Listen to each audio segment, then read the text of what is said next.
दोस्तों, मैं आज आपको सुनाने जा रहा हूं एक ऐसी कहानी जिसे सुनकर आप हंसी से लोटपोट हो जाएंगे। ये कहानी है चार मूर्खों की। जी हाँ, पूरे के पूरे चार, और चारों के चारों इतने मासूम, इतने सरल कि मूर्खता भी इनसे शर्म खा जाए। तो बांध लीजिए पेटियों को, क्योंकि अब हम चल रहे हैं एक ऐसे गांव की ओर जहां बुद्धिमानी दुर्लभ थी और मूर्खता में चार जने डॉक्टरेट किए बैठे थे। गांव मूर्खपुर। गांव का नाम था मूर्खपुर। नाम सुनकर हंसी आती है ना, लेकिन ये नाम गांव वालों ने नहीं रखा था। ये नाम तो वक्त ने दिया था, क्योंकि इस गांव में पैदा हुए चार ऐसे बंदे जिन्होंने पूरे गांव को बदनाम कर दिया। नक्कड़, फक्कड़, ठक्कड़ और भक्कड़। चारों एक दूसरे के घनिष्ठ मित्र थे और चारों का एक ही काम, बिना मतलब के दिमाग लगाना। अब समस्या ये थी कि दिमाग था ही नहीं, फिर भी लगाते रहते थे। पहला किस्सा, सूरज चुरा ले गए। एक दिन की बात है, सुबह के 8 बजे चारों खेत में बैठे थे और सूरज आकाश में दमक रहा था। तभी नक्कड़ बोला, यार आज सूरज को छोटा लग रहा है। फक्कड़ बोला, हाँ मुझे तो लग रहा है कि कोई उसका एक हिस्सा काट कर ले गया है। ठक्कड़ गंभीरता से बोला, लगता है चोरों ने आधा सूरज चुरा लिया है। अब भक्कड़ को तो हमेशा कुछ ना कुछ साबित करना होता था। वो बोला, चलो थाने में रिपोर्ट लिखवाने चलते हैं, सूरज चोरी हो गया है, मामला बड़ा है। और फिर क्या, चारों चल पड़े थाने। सर, सूरज आधा चोरी हो गया है, बचे हुए सूरज की एफआईआर लिख लीजिए। थानेदार हंसी रोकते हुए बोला, अच्छा, और किसने चुराया है? भक्कड़ बोला, शक तो चांद पर है, हमेशा सूरज के आसपास मंडराता रहता है। थानेदार ने गुस्से में आकर चारों को एक एक थप्पड़ जड़ दिया और कहा, अभी सूरज ठीक से चमकना शुरू नहीं हुआ और तुम सबका दिमाग पहले ही पिघल गया है। दूसरा किस्सा, खाली थाली में पकौड़े। एक दिन चारों को भूख लगी।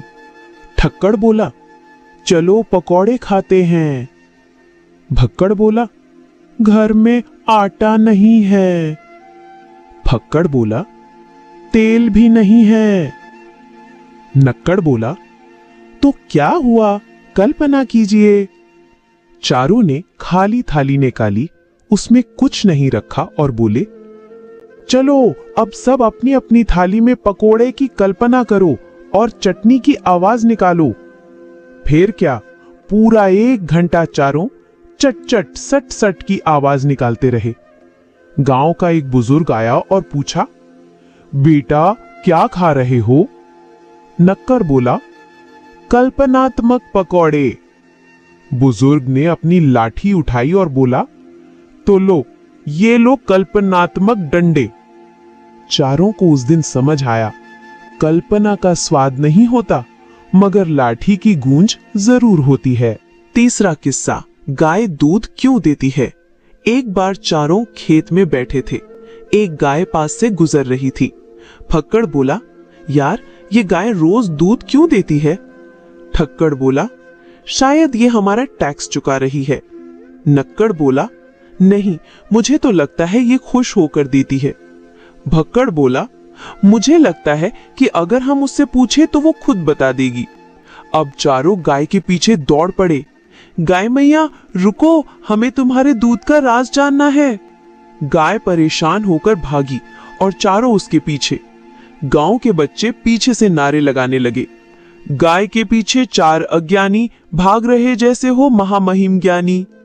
अंत में चारों खाई में गिर पड़े। चौथा किस्सा, नींद बेचने वाला। एक दिन चारों ने सोचा, लोग रात में नहीं सो पाते, क्यों ना हम नींद बेचने का धंधा शुरू करें।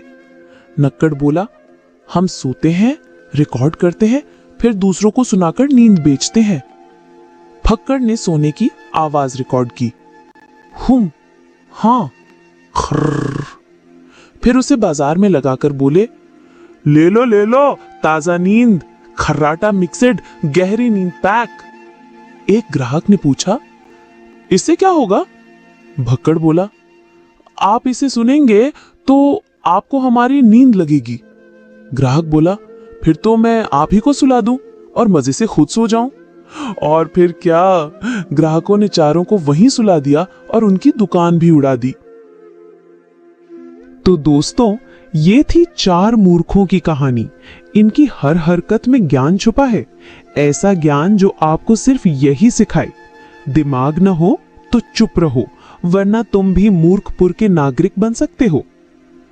अगर कहानी ने चेहरे पर मुस्कान ला दी हो तो हंसी छिपाइए मत, और हाँ, इस चैनल को जरूर सब्सक्राइब करिए ताकि अगली बार जब हम 5वां मूर्ख लेकर आए तो आप मिस न करें। धन्यवाद।